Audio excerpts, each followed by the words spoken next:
जय हिंद स्टूडेंट्स। आज हम लोग एक बहुत ही इम्पॉर्टेंट, बहुत ही यूज़फुल और बहुत ही इंटरेस्टिंग टॉपिक पढ़ेंगे, नोट मेकिंग। नोट मेकिंग होता क्या है?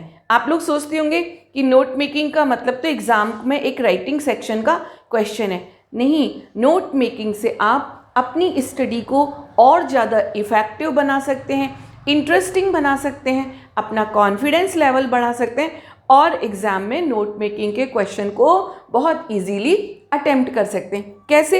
एक छोटी सी कहानी सुनाती हूँ। एक क्लास में दो लड़कियाँ थीं, दिशा एंड दीपा। दोनों बेस्ट फ्रेंड थी। दिशा बहुत ही इंटेलिजेंट थी, इंटेलिजेंट तो दीपा भी थी, लेकिन उसकी एक कमी थी कि वो जल्दी जल्दी याद नहीं कर पाती थी। अब एग्ज़ाम का टाइम आया, गैप बिल्कुल नहीं था। दिशा ने तो पूरा रिवीजन कर लिया, लेकिन दीपा बड़ी परेशान कि इतना सारा सिलेबस एक दिन में कैसे याद हो। वो दिशा के पास गई और बड़ी घबराई सी, क्योंकि वो उसकी बेस्ट फ्रेंड थी। तो उसने उसको सजेस्ट किया कि डोंट वरी, मैं तुमको मेरे नोट्स दे देती हूँ और ये नोट्स तुम बहुत जल्दी रिवीजन कर लोगी। तो दीपा ने कहा, क्या नोट्स में कोई मैजिक होता है? उसने कहा, तुम नोट्स लेके जाओ, ये नोट्स मेरे मैजिकल हैं। तुमको जो एक दिन में सिलेबस याद नहीं हो रहा है, वो कुछ ही घंटों में तुम पूरा रिवीजन कर लोगी। वो उसके नोट्स लेके गई और जब पेपर हुआ तो उसको बहुत अच्छा पेपर हुआ। उसने देखा कि वाकई में नोट्स तो मैजिकल होते हैं, नोट्स में मैजिक होता है। क्यों? क्योंकि जो कुछ भी नोट्स होते हैं उसमें की पॉइंट्स होते हैं, मेन पॉइंट्स होते हैं, जिनको रिवीजन करना बहुत आसान होता है। तो नोट्स क्यों हमारे लिए यूज़फुल है? क्योंकि बेटर अंडरस्टैंडिंग, हम किसी भी टॉपिक को बहुत अच्छे से समझ सकते हैं। नोट्स में हमेशा की पॉइंट्स होते हैं। की पॉइंट यानी प्रमुख बिंदु। रीडेबल, जो ये की पॉइंट्स होते हैं इनको हमको रीडेबल, जो नोट्स बनाने चाहिए वो कैसे होने चाहिए? हमको पढ़ के समझ में आ जाए। क्विक रिवीजन, और नोट्स के द्वारा हम एग्जाम में क्विक रिवीजन भी कर सकते। एक बार थोड़ा सा और समझते हैं कि नोट मेकिंग में क्या होता है। जो नोट्स होते हैं इनके क्या हमको बेनिफिट हैं, क्या इनके फायदे हैं। पहली बात, help student preparing for examination. सबसे पहली बात तो कि आप लोग जो विद्यार्थी हैं, स्टूडेंट्स हैं, उनको एग्ज़ाम में नोट्स बहुत हेल्प करते हैं एग्ज़ाम की तैयारी के लिए। कैसे हेल्प करते हैं ये देखिए, ये मैंने एक नोट मेकिंग के फॉर्मेट में ही लिखा है। आगे जब हम फॉर्मेट पढ़ेंगे तब आप इसको देखिएगा कि ये भी हमने एक नोट्स बनाए हैं कि नोट मेकिंग कैसे हेल्प करते हैं स्टूडेंट्स की। तो क्या क्या हेल्प करते हैं? पहली बात, रिकॉलिंग में, कोई चीज़ हम भूल रहे हैं उसको रिकॉल करने में, याद करने में, उसको मेमोराइज करने में, क्योंकि ये की पॉइंट्स होते हैं, मेन पॉइंट्स होते हैं, तो इनको याद करना बहुत आसान होता है।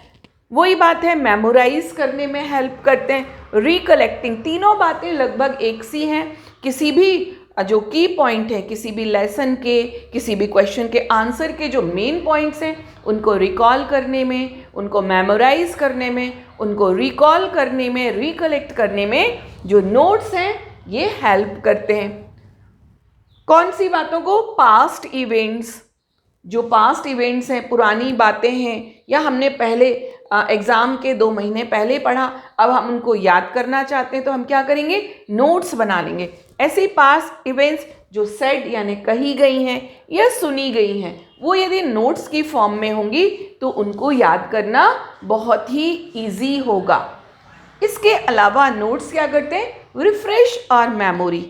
पूरा लेसन पढ़ना आसान नहीं होता, बोरिंग भी लगता है, लेकिन जब वो नोट्स की फॉर्म में होगा तो हमारी मेमोरी रिफ्रेश हो जाती है। हम कभी भी 10 मिनट भी फ्री हैं, झट से हमारे नोट्स खोले और हमने वो लेसन को रिवाइज कर लिया, यानी हम उस बात को भूल नहीं पाते हैं। कंडेंस, कंडेंस का मतलब शॉर्ट कर देना, क्योंकि जो नोट्स होते हैं वो क्या होता है, वो किसी भी जो आपको पैराग्राफ दिया है या कोई भी लेसन है उसका मेन पॉइंट्स होते हैं, उसके की पॉइंट्स होते हैं। तो जो ये नोट्स हैं ये कंडेंस रहते हैं, शॉर्ट रहते हैं। क्या करते हैं? लॉन्ग चैप्टर्स को शॉर्ट बना देते हैं, और जब कोई चीज़ शॉर्ट हो जाती है तो उसको याद करना बहुत ही आसान हो जाता है।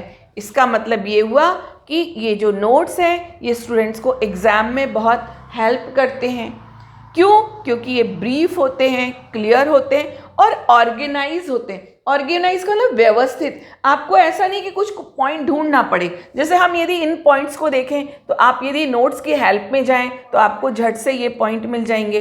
यदि कंडेंस क्या चीज़ छोटी हो जाती है नोट्स में तो आपको तो जो नोट्स रहते हैं वो कैसे होते हैं? ऑर्गेनाइज होते हैं, व्यवस्थित होते हैं। हमको एक नज़र में ही पूरा का पूरा लेसन के मेन पॉइंट समझ में आ जाते हैं। Help in understanding a concept.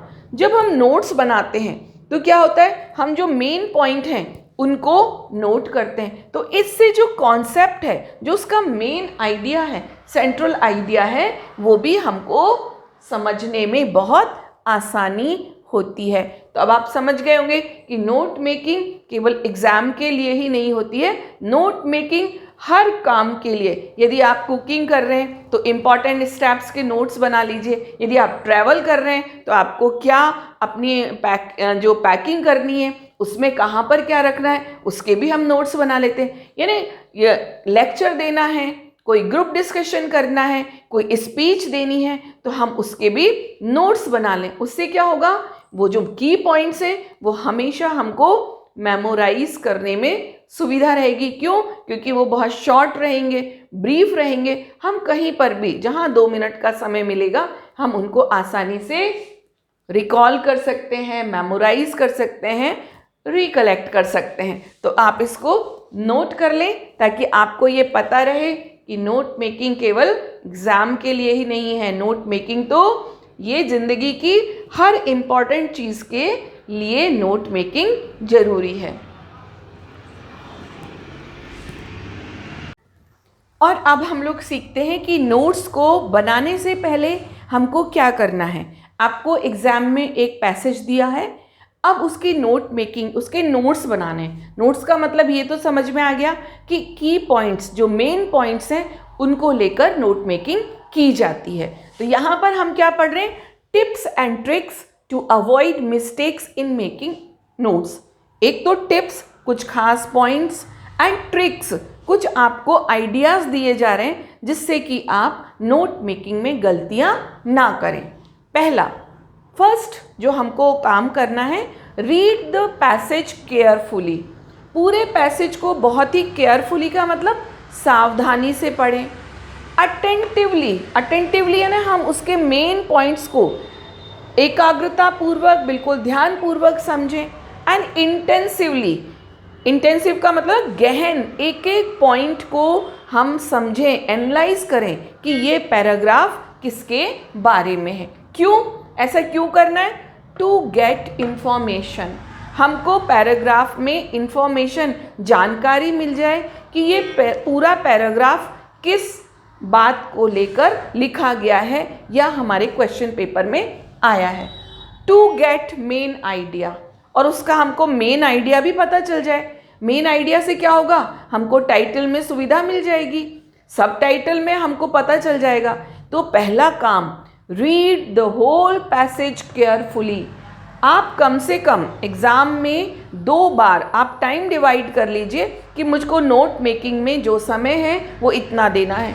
तो हमको केयरफुली, अटेंटिवली एंड इंटेंसिवली बिल्कुल कॉन्सेंट्रेट होकर, क्योंकि तभी हम उसका मेन आइडिया यानी उसका टाइटल समझ पाएंगे और तभी हम उसके मेन पॉइंट्स को निकाल पाएंगे।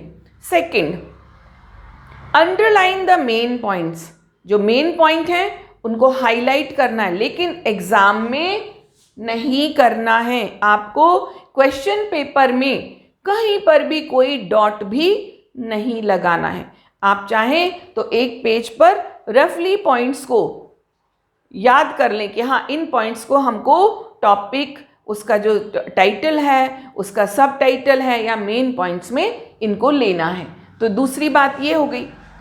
अब जब हम इस पैसेज को पढ़ रहे हैं और जब हम उसके मेन पॉइंट्स के बारे में जो अटेंटिवली एंड इंटेंसिवली उसकी रीडिंग कर रहे हैं, किस बात के लिए कर रहे हैं? ताकि हमें मेन पॉइंट्स मिल जाएं। तो हम क्या करेंगे? Ignore information which is less important. पूरे पैराग्राफ में सारी बातें याद करने की नहीं होती, कुछ आपको चित्र बने होते हैं, कुछ एग्जाम्पल्स होते हैं, वो आपको समझाने को होते हैं। तो हमको नोट्स बनाते समय जो कम इम्पॉर्टेंट बातें हैं उनको छोड़ देना है। इलस्ट्रेशन है, यानी कोई आपको सचित्र वर्णन किया गया, कहीं कोई डायग्राम, कोई ग्राफ है, या किसी बात को समझाने के लिए कोई बहुत लंबा उदाहरण दिया है, तो इन सबको एक्सक्लूड यानी छोड़ देना है। Never lose main idea of the passage.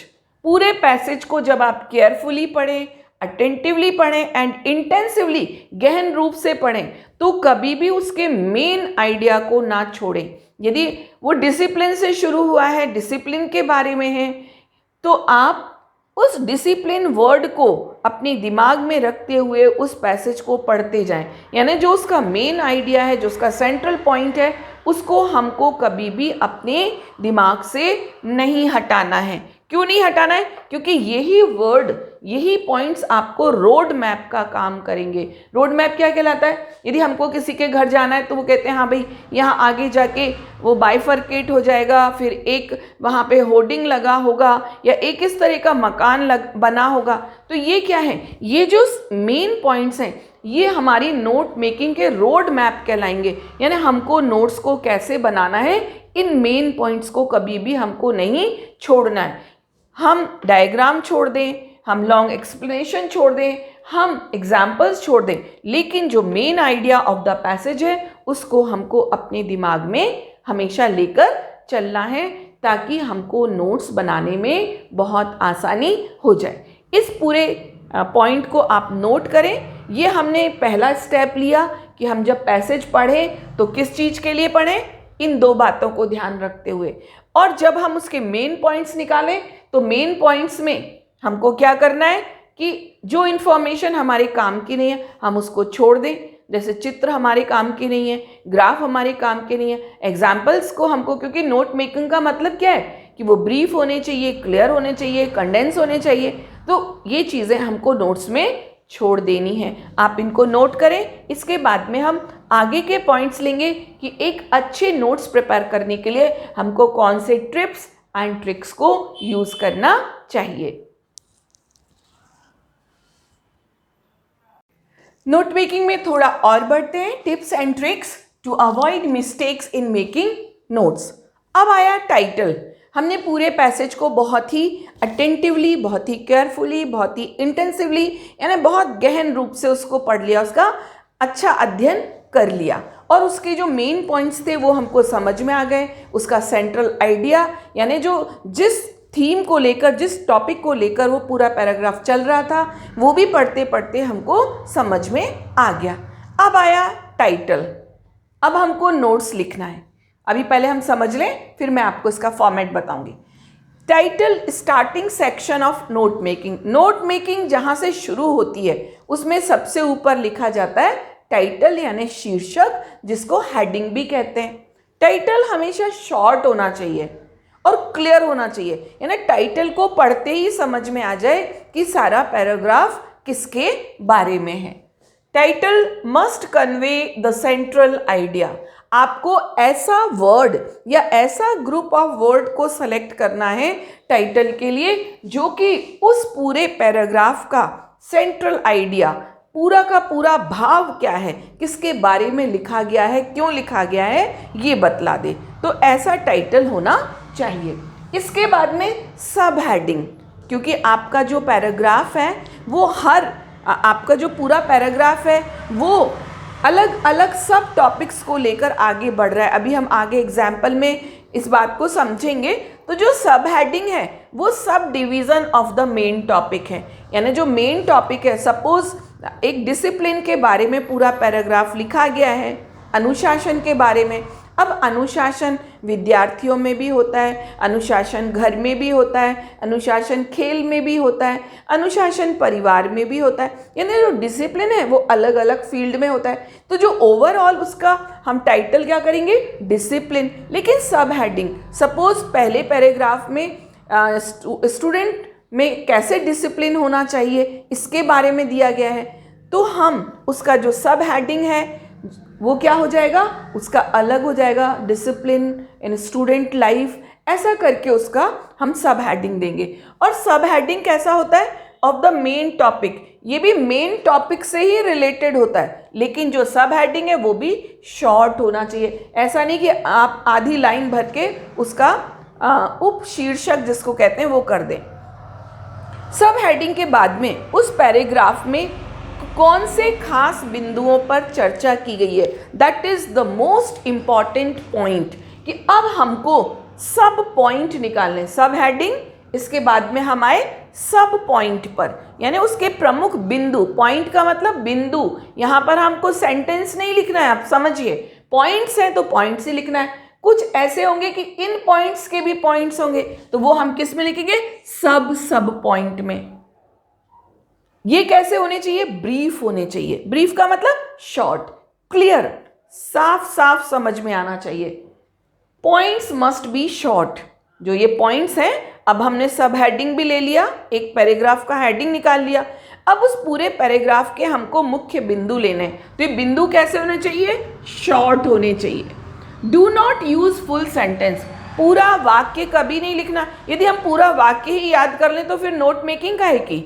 हमको किसी चीज़ को रिकलेक्ट करना, मेमोराइज करना, रिकॉल करना है 10 पेज को, तो 10 पेज की नोट मेकिंग हमको शॉर्ट बनानी है ताकि हम कभी भी उसको रिकॉल कर सकें। तो हमको पूरे सेंटेंस यूज़ नहीं करना है। यूज़ फ्रेजेज और वर्ड्स। आप वर्ड यूज़ करें और फ्रेजेज यानी ग्रुप ऑफ वर्ड्स को यूज़ करें।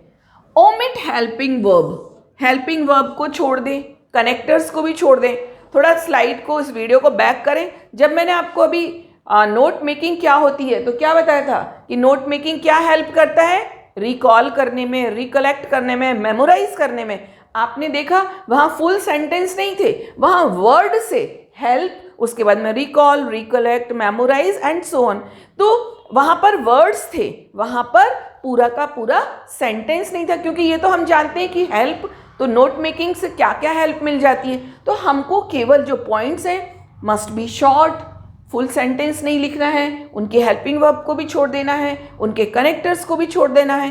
केवल वर्ड जो उनके की पॉइंट्स हैं, जो उनके सेंट्रल आइडिया वाले पॉइंट्स हैं, उन्हीं वर्ड्स को, उन्हीं पॉइंट्स को लेकर हमको नोट्स बनाने हैं। किसके? जब हम सब हेडिंग के बाद सब पॉइंट में आएंगे, यानी सब पॉइंट और सब पॉइंट के भी सब पॉइंट में आएंगे, तो हमको ये पॉइंट, ये की पॉइंट्स उस पैसेज, उस पैराग्राफ में से सेलेक्ट कर लेना है। अब इसके बाद में हम लोग आगे कि अब फॉर्मेट कैसा लिखें ये समझेंगे। इसको आप नोट कीजिए।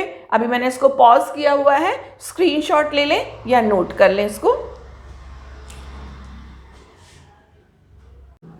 थोड़ा और आगे बढ़ते हैं। Tips and tricks to avoid mistakes in making notes. हमको एब्रीविएशन का भी यूज़ करना है, क्योंकि हम पॉइंट्स बनाना चाहते हैं, हम जो मेन आइडिया है केवल उसको याद रखना चाहते हैं, हम बड़े बड़े शब्दों को भी शॉर्ट कर दें।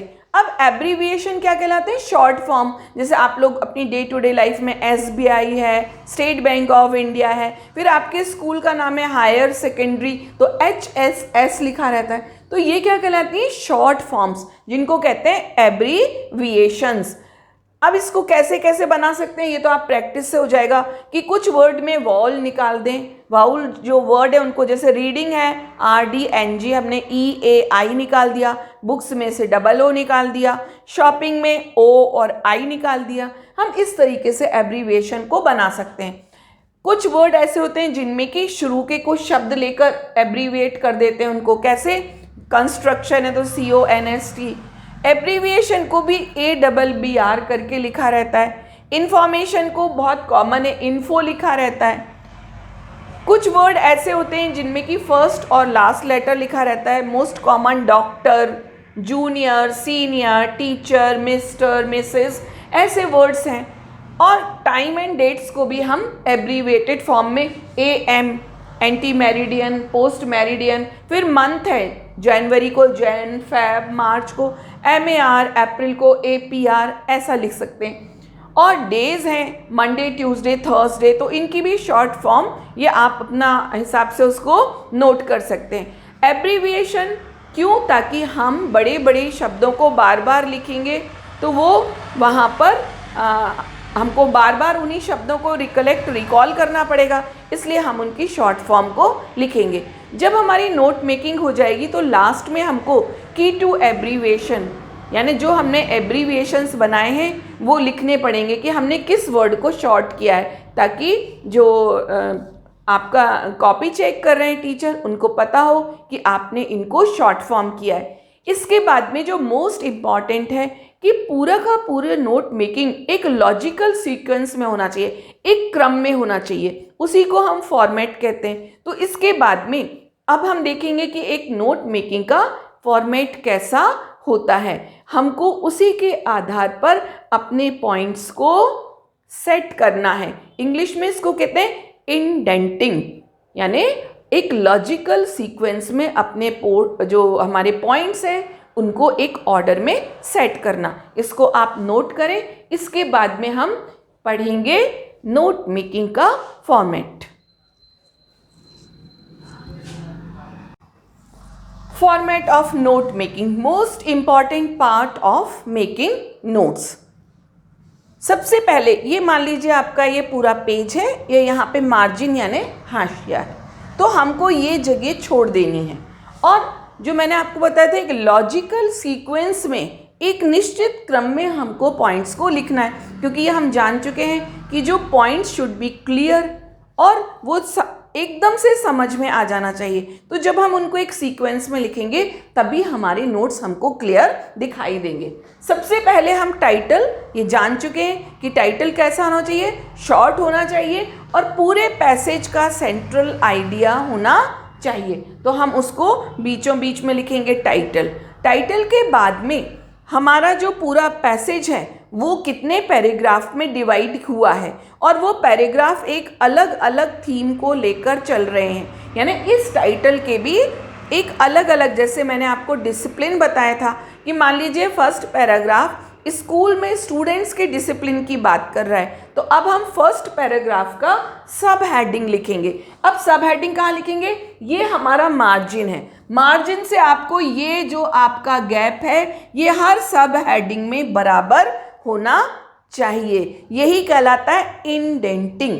यदि तीसरा वाला पैराग्राफ है तो ये भी यहाँ पर तीसरा, तो ये वाला जो गैप है that should be same in all सब हेडिंग। तीनों सब हेडिंग में ये वाला अंतर हमको बराबर रखना है। आपने पहले पैराग्राफ का हेडिंग निकाल लिया, पढ़ लिया कि पहले पैराग्राफ किसके बारे में बात कर रहा है, तो हमने वो लिखा। इसके बाद में उस पैराग्राफ में किन किन बिंदुओं पर बात की गई है, जैसे मान लीजिए कि स्कूल में स्टूडेंट्स के डिसिप्लिन, तो उनकी यूनिफॉर्म के बारे में, उनकी पंक्चुअलिटी के बारे में, उनका टीचर से बिहेवियर के बारे में, उनका आपस में कैसा कोऑर्डिनेशन है, ये बिंदु हैं। तो हमको वो बिंदु, उसको जब हम पूरे पैराग्राफ को कैसे पढ़ना है, केयरफुली, अटेंटिवली एंड इंटेंसिवली, तो हमको ये बिंदु समझ में आ जाएंगे कि हाँ ये जो पहला पैराग्राफ है ये स्टूडेंट के डिसिप्लिन के बारे में है। और कहाँ कहाँ पर उनका डिसिप्लिन, क्लासरूम में, स्कूल के प्लेग्राउंड में, टीचर्स के साथ में, उनकी पंक्चुअलिटी के बारे में। तो हम क्या करेंगे, ये बिंदु उनके पॉइंट बनाएंगे। अब पॉइंट बनाने के बाद में जो हमारा ये वाला गैप है, ये गैप, ये जो लाइन है, ये हमारी जो पॉइंट्स हैं, यहाँ पे यदि सेकंड पैराग्राफ है तो इसके ये वाले जो पॉइंट हैं ये यहाँ से नीचे सब एक लाइन में आने चाहिए। ये मैं थोड़ा सा इधर लिख दिया, यहाँ ऐसा 2.1 एंड 2.2, ये हमारा एक लॉजिकल सीक्वेंस होनी चाहिए। तो यहाँ पर ये पॉइंट लिखे हमने। जो ये वाला गैप है ये सेम होना चाहिए यहाँ पर और यहाँ पर। अब हमने पॉइंट्स लिख लिए। मान लीजिए पहला पॉइंट था कि उनका क्लासरूम डिसिप्लिन, फिर दूसरा पॉइंट था उनका कि स्कूल ग्राउंड में डिसिप्लिन। अब स्कूल ग्राउंड में क्या क्या बातें कि जब वो स्कूल की कैंटीन में जाते हैं तो उनका कैसा डिसिप्लिन होता है, स्कूल के प्लेग्राउंड में जाते हैं तो कैसा डिसिप्लिन होता है। तो ये क्या हुआ, इस सब पॉइंट के भी सब पॉइंट हो गए। अब इनको भी कहाँ लिखेंगे हम, इनको यहां से इनकी भी एक बराबर दूरी होनी चाहिए, यानी जहां पर हमने सब पॉइंट लिखे हैं उस सब पॉइंट से थोड़ा सा आगे इनको लिखना है। जब हम दूसरे सब हेडिंग के सब पॉइंट लिखेंगे तो यदि इसके सब पॉइंट हैं तो वो कहाँ पर आएंगे, वो यहाँ पर आएंगे। यानी हमको ये सीक्वेंस बना के रखनी है कि सब हेडिंग है वो एक लाइन में हो, सब पॉइंट है वो एक लाइन में होना चाहिए, और जो सब पॉइंट हैं वो भी एक लाइन में होना चाहिए। यानी मार्जिन से उनका जो गैप है वो बिल्कुल बराबर होना चाहिए। ये आपको फॉर्मेट में ध्यान रखना है। और हमारे पॉइंट कैसे होने चाहिए, पॉइंट शुड बी शॉर्ट। हम जान चुके हैं कि या तो वर्ड्स होने चाहिए या फ्रेजेस होना चाहिए, उनमें हेल्पिंग वर्ब नहीं होनी चाहिए, उनमें कनेक्टर्स जैसे एंड है, बट है, ऑल्सो है। क्यों, यदि हम इनको जोड़ेंगे तो पूरे सेंटेंस हो जाएंगे, तो हमको इनको यूज़ नहीं करना है।